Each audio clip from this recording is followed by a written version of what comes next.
and he's somebody that truly cares about this district and our communities. And he's also a breath of young, vibrant, fresh air. Ladies and gentlemen, our next Congressman, Justin Irving.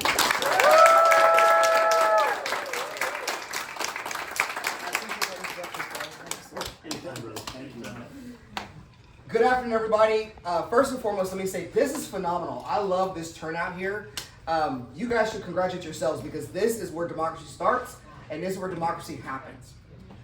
So we've just finished the primaries. Thank you very much for all the support that you guys gave before the primary. Thank you very much for voting. It has been a phenomenal time. We've all seen where the Democrats in Texas came out. We've all seen where the numbers came. And I don't know if you guys know this, statewide, Democrats outnumbered Republicans voting in the primary. Yeah. Here in Texas 31, we had 55,000 Democrats vote in the primary. That is a record across the entire county. Wow. Entire district. One of the things I have been telling people from early on was that they asked me, how are you going to flip this district? What are you going to do to flip this district? And I tell them it takes three things. It takes the map, it takes the math, and it takes the motivation, okay? The map the Republicans gave us, they messed that up in 2025 when they redistricted because now Coryell is back in this district. That's a lot of black and brown communities, a lot of veterans that are not spoken to, and I want to make sure I'm out there talking to them. The second thing is the math. You guys have seen the witness of it. The math is there. The people came out to vote, right? Yes, sir. They are there and they are fed up. How many of those people have never voted before? There's a large percentage of that. Time. People have never even voted in primaries before. I was actually working the polls in Coryell at the Lions Club, and a lot of people just like, don't talk to me, I'm going to vote straight blue. And it's like, that's sweet, honey, but let me explain to you. Because we want to pick the right Democrat for the right time to flip this seat. So the math is there. The second thing about the math is the numbers for John Carter. It's interesting if you look at his record. He's been in Congress for 24 years. He's 84 years old. He has missed 802 votes. Wow. That is over double anybody who's been there if you average them out over time. He has a 5.6% non-voting average, and the average in Congress is 2%. So if you go to your job and you're missing more than double of your job than anybody else, do you get to keep your job? Nope. No, a lot of people feel the same way. So we take the numbers and look at the math. He is a very weak congressman. Yep. He is a very weak Republican in Texas. And they're hoping he can hold on to this seat. But we know with the last M, the motivation, we can flip this seat. Yeah. We have seen that motivation. You see yourselves here today. This is motivation. But that's what I talked about in the primary. I'm going to take that last M, the motivation, and make sure we change it to mobilization. Yes. Because what we need to do is everybody here in this room, your job as Democrats here in this county, with the clubs, precinct chairs, is to meet the people in your area. Yeah. One of the things I've always told people is as Democrats, we feel alone. We feel like we're the only ones who think our way.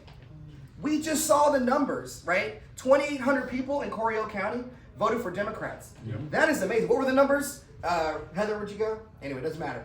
I think it was 3 times she had said what anybody else has done. Yes. So that is something we need to make sure we hold on to because energy, we feel it, momentum, we have it, and the flip, we will do it, right? One of the things I want you guys to know about me, who I am, if you don't know me, I grew up in Bell County, went to elementary school at Peebles Elementary. Just found out actually they're closing that elementary, so it's a little bit sad for me. But it has not been taken care of in years. And right before Desert Storm, Desert Shield, my parents, who were both military, or my father was military at that time, moved us out of there because I don't know if you guys have experienced a military installation whenever a mass deployment happens. It becomes a ghost town. Mm-hmm.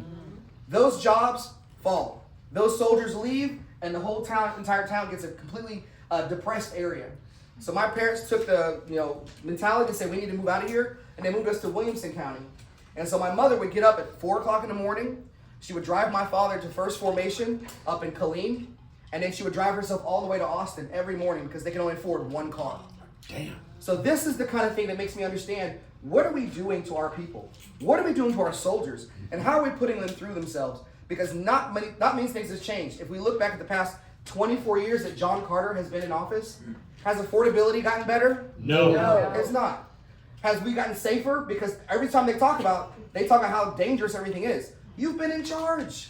Yeah. How do you actually make things happen? When I talk on my campaign, I talk about security, I talk about dignity, and I talk about opportunity. Security is not just border security. Security is not just, gun on your hip and doing what you need to do. Security is security in your job. Yep. Security is security of healthcare. Security should make you feel like you have real liberty in what you do. The second thing I talk about is dignity, because when we see on the news with ICE, we see what we've done in Iran. Where is the dignity of the United States? Yeah. Where are we as people? And if we are reflective of what they are doing, I don't want to be shown that way. That is not who I am. Because when I decided to serve this country, I learned about servant leadership. And that to me is the most important thing that we can do for each other.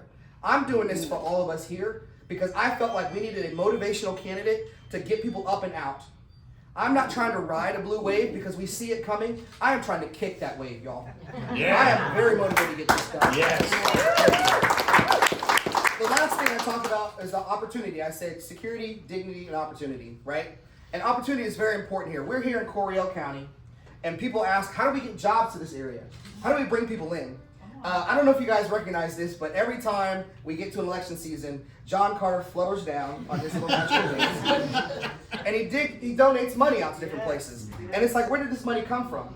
Those are called community block grants, okay? Every congressperson has them, and they're supposed to talk to constituents and understand what are the needs of the area, because if we can't put pork belly in the bills, if we can't get a bridge to nowhere, money is given to us in order to put things back into the community. Don't be fooled by these community block grants. Everyone has them, and everyone uses them. So how do I plan to use community block grants? I want to listen to all of you. I don't want to decide that something is going to be my pet project so I can put money into it. I need to hear from you. And in Coryell County, one of the things I hear the most out are how do we bring jobs to the area? Amen. One of the things I had said was that I want to build a pathway from Lampasas through Coryell, through Killeen to Belton, and along 35. 35 is the major thoroughfare in Texas, right? If we were to build other factories, other things along this way, because manufacturing is how I think we're going to build this area out, how do I, as a congressperson, incentivize businesses to come here in order to strengthen what's around us? I think that's the most important thing I need to do. Not only do I need to represent us and listen to you, but I need to bring things back here. Not with my little wings with, community block grants, but with real solutions, because that is what's going to fix this area. I want you guys to look back after 2 years, 4 years, 6 years and say, you know what? I am so glad that Justin Early was here fighting for us, because we can see exactly what it is. Another thing I want to talk about is how do we actually reach the community and talk to them? We know that John Carter does not hold town halls. That means if he does not hold town halls, he's not truly accountable to who you are. John Carter actually he came down, I can't remember what he was here for, actually the Fluttering Wings part. He came down to give the check to Coryell County in order to bring the VA hospital that Killeen desperately needed to give it to Coryell, right? Even Coryell was a little upset, like, don't they need it over there? Coppers Cove, don't they need it over there? Because the facility was falling apart. Picture in the paper. Yes, ma'am. Mm-hmm. That's where it came down from. Okay, the picture, exactly. The big sign. The big sign, exactly. When he posted on Facebook 2 days later, he said, finally, I'm back in D.C. That threw me off, y'all. Like, don't we live in the district? Aren't we supposed to represent this district? I tell you, this is my home. And I want to make sure that I'm accountable to you, I represent you, and who I am. The next thing I want to talk about really quickly is unions and how important unions are to me. I come from a military family, but my mother was in a union. My aunts were in unions. And one of the things I do speak about is the socioeconomic status of people. When they get moved around something, move higher up, unions are part and parcel to that. They are number one for that. But today we see in the federal government, they are trying to break unions apart. Mm-hmm. Collective bargaining is under attack, and we need to make sure that we strengthen collective bargaining. And the second thing I want to talk about collective bargaining is healthcare is at the center of that. Because when you go up to the big boss man, the corporation, the number one thing they want to give you is a little bit of healthcare.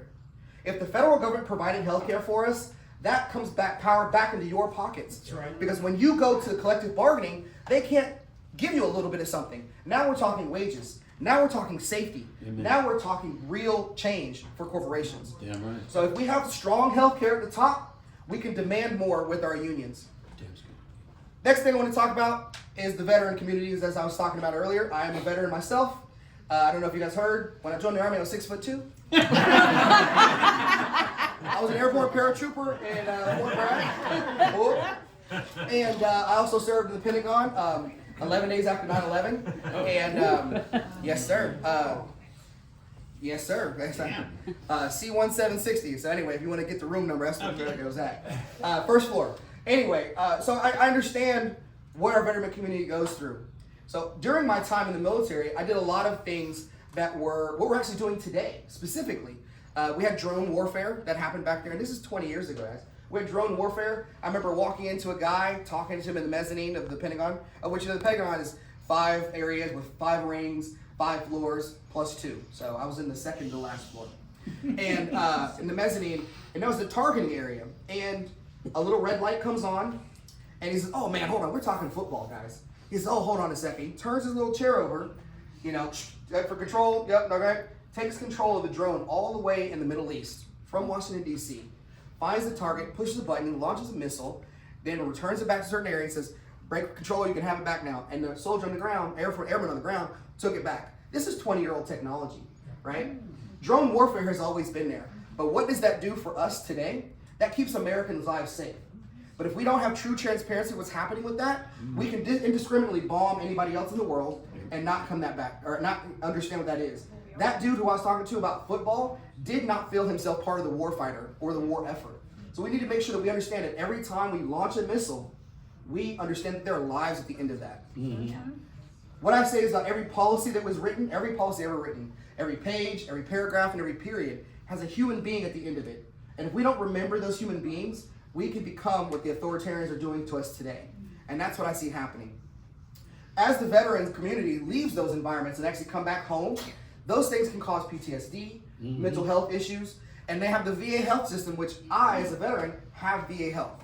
And I cannot tell you the level of relief and stress that I removed for myself when I was told that I had free health care. I want that for every single person here. Yeah, right. Because my health care does not have an insurance in the middle of it. When we talk about Medicaid for all, there's still an insurance company in the middle of that to deny you care. Yep. Because they only get money when they deny you care. Yep. So the veteran community, while they were going the right direction and having health care for all and everybody who needs it, they've stripped that back. So you and our communities here are seeing that.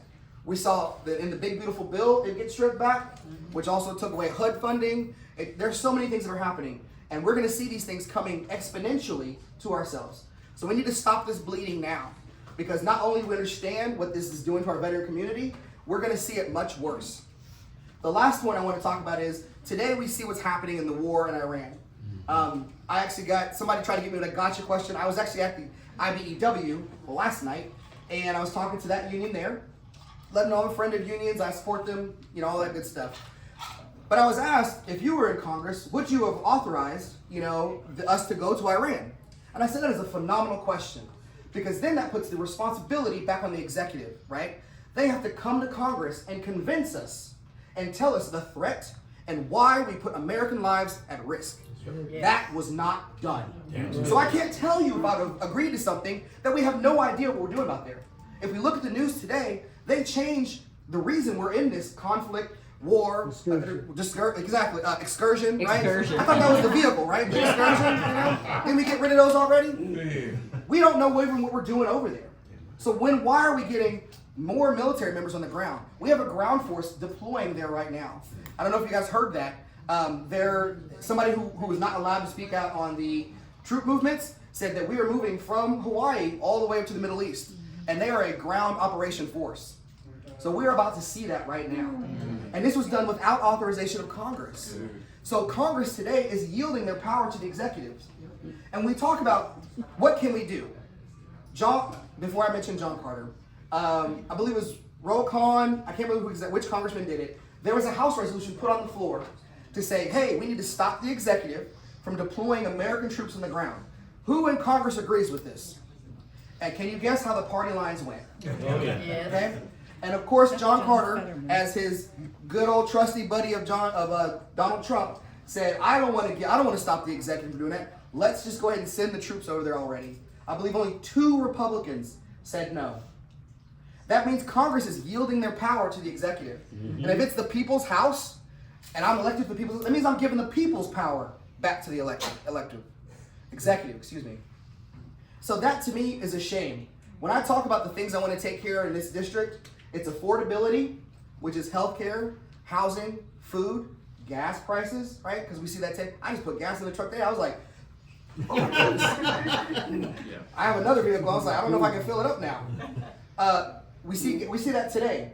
The second thing I want to talk about is responsible technology and AI, because I'm a cybersecurity expert. This is what I do for a daily basis. We build tools and systems as human beings. We've been doing it for the dawn of time. We built hammers and excavators, but never before have we built a tool that's meant to take our imaginations. That is literally what AI is trying to do. Mm-hmm. And as I was talking to my friend here on the way up here, we don't have enough power in the United States of America to do what they want to do with AI. We don't have enough water in the United States of America to do what they want to do with that. So why are we going to let them fail on the way there in order to take those systems from human beings? Yeah. To me, that is something that absolutely needs to be regulated and needs to be monitored. Yeah, right. Because if we don't do that, human beings' lives are already at risk, and they're going to continue being at risk. The last thing I want to do when I get there, the last platform that I talk about, is defending our democracy. Because I can't do anything that we've talked about this entire time if we have a weak democracy. The only way to strengthen democracy is with more democracy. Mm-hmm. And the only way to strengthen more democracy is with transparency. So I want you to make sure that I'm accountable to you here in this district. I want to make sure that you understand who I am, so that when I turn away to say yay or nay on a bill, that you know what, that dude has my best intentions at heart. And then when I do something, I want to come back and talk to you in rooms as this, maybe a little bit bigger, and let you know what I aim to do. Please call me the carpet, because I will answer anything that you have of me. Everything that they, this is a little bit, I'll tell you this, guys. Everything that they want to offer people to bribe them and stuff, I want none of that, right? I will not take money from somebody that's going to hurt human beings. Good. I cannot do that. I actually had an individual come to me and approach me and said, I love everything you have to say, and I have people who are willing to put millions of dollars in your campaign. Now, I don't know if he was blowing smoke or not, guys, but he said, we need to do two things. I need you to give access to this person 24 hours a day, anytime they want. I was like, that made me feel a little icky, right? Yeah. But the second thing he said was, and you need to drop this AI stance on your platform. I said, bro, we can end this meeting right now. Because I don't want any of that, right? Why would I put human beings' lives at risk so somebody can get rich? We have like 8 billionaires today that are running all these systems. They don't want us to meet in rooms like this to talk about these things because they know it threatens their existence. It threatens their livelihood. It threatens their dreams of taking over our lives. So I want to be the representative to stand up to them because I want none of what they're offering to us. I want to be here for the people. When I was in 3rd grade and we talked about, representative government, I don't need to be represented by billionaires because they have one vote. I can be represented by all of you down here, the 766,000 people in this district. So I want to say thank you so much for your trust in me, for your votes for me, and we have so much more work to do because what got me here will not get me there. But I know with the map, the math, and the motivation, the mobilization, we know we can get it done. Again, my name is Justin Early. I want to say thank you again, and please let me know any questions you have of me, let me know.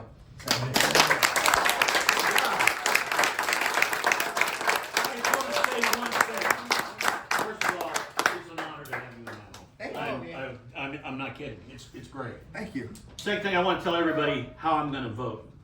I'm going to vote early, and I'm going to vote early. When am I voting? Early. How am I voting? Early. Dan, Skip.